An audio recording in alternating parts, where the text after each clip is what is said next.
All right, nerds, here we go. As I stated, today's is going to be a longer than a minute and a half. So I guess welcome to episode 1 of the Keepers by the Dozen Fantasy Football Podcast. Now, today we're breaking down KingRason. He finished 8-6, but he's got some players on his team where I do not envy you having to make these decisions. Like, these are some tough decisions, and it's like some situations that are kind of like not unclear, but have changed in the offseason to make some of these decisions very, very difficult. Some of the players we're going to talk about on today's episode are Josh Allen, Justin Jefferson, Nico Collins, Devon Achane, Kenneth Walker III, Trey McBride, and you can even throw Kyle Pitts in there as like if you want to call your shot too. But we're going to get to most of those players. So let's get it started. The first one I'm going to start with is I went back and forth between him and Allen, but I think you have to tag Justin Jefferson. I mean, could you imagine losing Justin Jefferson to the lottery and him going back into the pool? Like, I kind of want it to happen just to see the chaos, but wide receiver is the most valuable position in any sort of dynasty league, which we are playing in, and Justin Jefferson is the best wide receiver in the league. Like, yes, he loses Kirk Cousins. That's going to hurt him. Right now, their starting quarterback is Nick Mullins. I don't feel as though the Vikings can go into the season with Nick Mullins as their QB. They are in a position drafting 11th in this upcoming NFL draft that's happening in a couple of weeks to take one of those QBs. The QB class is pretty deep. It's pretty top heavy, but it's pretty deep. And at 11, they could trade up or they can make something happen and take one of those QBs. So you have to kind of hope that happens and that Justin Jefferson's talent just overcomes the lack of either a rookie QB or, some subpar QB play. Like I said, I can't imagine losing Jefferson into that draft lottery. But if you tag Jefferson, that means you can't tag Josh Allen, which I would love to tag too. That's like a 1A, 1B. Like if I had either of those, I would definitely be tagging them. So Josh Allen, now normally, at the quarterback position, you can find value elsewhere, at the later end of drafts or streaming the position or whatever your strategy is. But Josh Allen is just such a difference maker at the position. Like, he finished as the number 1 fantasy football scorer last year. Let me just read you his past 4 seasons fantasy finishes. 1, the year before that, he dropped all the way down to 2. And then the 2 years before that, it was 1 and then 1. He is dominant at the position. Yes, he lost Stephon Diggs to Houston. Yes, he lost Gabe Davis.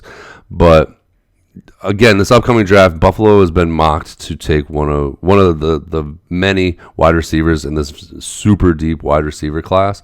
And even still, like, he is the goal line back for that team. His rushing baseline and floor is so good. And let's be honest, there was weeks that, Diggs and Gabe Davis disappeared last year. It was like he didn't have them, and he did just fine.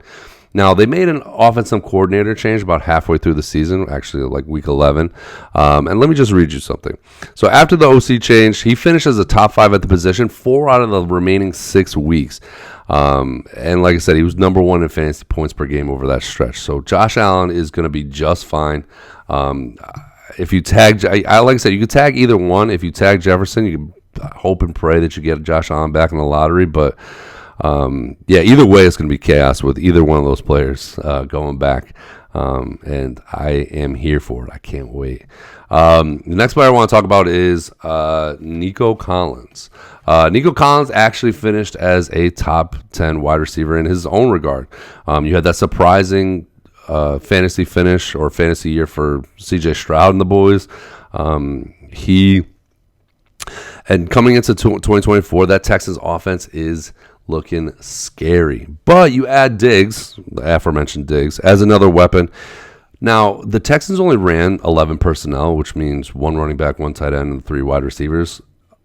They were ranked 23rd. So they ran it about 60% of the time, but that was 23rd in the league, which isn't high. So with Diggs coming in, they paid him, so you have to think he's either taking snaps from Nico or he's taking snaps from their other superstar, Tank Dell. You kind of have to call your shot if you're gonna tag Allen and then go with the wide receivers back in the pool. I would love to have Nico, but Diggs is going to take the snap and opportunities from somebody. Nico finished with 8 tutties last year, up from 2 from the year before. He's 6'4", 215. He's built to be that guy. Like, he's built as an alpha wide receiver, huge red zone target and threat, and contested catches. He's definitely in the conversation for you to throw in there as a keeper. The next gentleman I want to talk about is Trey McBride. I love Trey McBride. Trey McBride broke out around week 8. Zach Ertz went down. He was injured for a little bit. And now Zach Ertz is out of there. But from week 8 on, even when Zach Ertz came back, from week 8 on, Trey McBride as a rookie tight end was 6th among all tight ends. And his points per game were only 2 points behind the number 1 finisher for the tight end position, which was David Njoku. He had 100, like his from week 8 on, his target pace, if you extrapolated it out for 17 games, was 153 targets. I'll say that again for the people in the back. 153 targets at the tight end position. With Kyler coming back for a full season, finally healthy, like 153 targets is more than Kelsey, like from 2022 when his best fantasy finish ever, and he had more targets than Kelsey, which is insane. I think Trey McBride is going to be a superstar, especially in that system, especially with Kyler. Like, he's definitely, again, in the conversation to keep. Sorry. Okay. The next gentleman I want to talk about is Devon Achane at the running back position. Devon Achane was ridiculously efficient. He missed 6 games and still finished as an RB2, which is insane to think about. He had 7.7 yards per carry. The league average is like 4.4. Like, this man he's fast. If you ever watch the film or if you look at any of the analytics and stats, like, he ran in the 99th percentile at the combine for his 40. It was like, what did he run? He ran a 4.32 40, which is crazy. The Miami's Dolphins, their O-line, if they could stay healthy, is very, very talented and very, very good. He remains in that system under Mike McDaniels, high-powered offense. So Devon Achane, again, is in that conversation. You could also throw Kenneth Walker III in there. Now, I believe in the talent of Kenneth Walker. The Seattle's offense had a down year. Charbonnet definitely took some opportunities. All of Walker's rushing categories went down from his rookie year. Yards per carry, his attempts, his touchdown, like every single statistic went down from the year before. So that's why I didn't really talk about him too much. Achane would be the guy that I would choose at the running back position. And you have another drafted to be a superstar, once in a generation talent at tight end with Kyle Pitts. Kyle Pitts finally gets rid of Arthur Smith and gets Kirk Cousins coming over. Jefferson loses him. The Falcons pick him up. Now Kirk has supported T.J. Hockenson, which was very good. And let's be honest, like, Pitts is a much more talented receiver at the tight end position than T.J. Hockenson. So, I mean, people have been trying to get Kyle Pitts for that breakout fantasy season for the past like 2 or 3 years.